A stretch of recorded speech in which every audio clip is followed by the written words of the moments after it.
बिहार में जमीन का पूरा हिसाब किताब अब नए सिरे से होगा। इसके लिए नीतीश कुमार की सरकार 20 अगस्त से भूमि सर्वेक्षण शुरू करने जा रही है।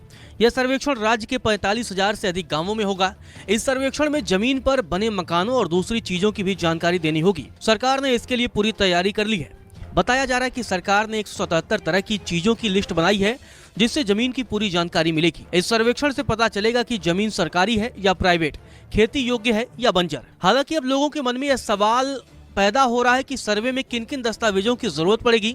अगर जमीन दादा परदादा के नाम पर है तो क्या होगा। चलिए आपको बताते हैं कि जमीन सर्वे के लिए क्या नियम बनाए गए हैं और इसके लिए किन किन दस्तावेजों की जरूरत पड़ेगी। आपको बता दें, जमीन की रसीद किसी के भी नाम हो वो जरूरी है। इसके अलावा रजिस्ट्री की कॉपी जरूरी है। जमीन का नक्शा होना चाहिए। जमीन के लिए सेल्फ डिक्लेरेशन पत्र देना होगा। मृत जमाबंदी रैयत की मृत्यु तिथि या मृत्यु प्रमाण पत्र भी देना होगा। जमाबंदी संख्या की विवरणी यानी माल गुजारी रसीद संख्या वर्ष के साथ देना होगा। खतियान का नकल अगर उपलब्ध है तो वो भी देना होगा। दावाकृत भूमि से संबंधित दस्तावेजों का विवरणी जमा करना होगा। अगर सक्षम न्यायालय का आदेश हो तो आदेश की ओरिजिनल कॉपी देनी होगी।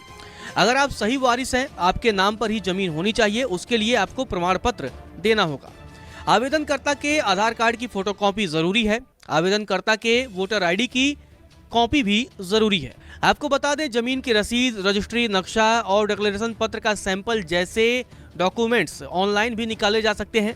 वहीं जिले में लगे शिविर में जाकर ऑफलाइन भी ये सारे काम करवाए जा सकते हैं। आवेदन के रूप में फॉर्म भरने पर इन कागजातों को अटैच करना होगा। जमीन सर्वे को लेकर कई तरह की मिथ की भी चर्चा चल रही है। आपको बता दें, यह जमीन छीनने की कोई प्रक्रिया नहीं है। इसमें कोई झोलझाल भी नहीं होगा, बल्कि जो झोलझाल जमीनों से रिलेटेड पहले था यह उसको खत्म करने की प्रक्रिया है। इसी को लेकर के सरकार ने यह कदम उठाया है। यह इसलिए किया जा रहा है कि जमीन जिसकी भी है उसकी बनकर रहे।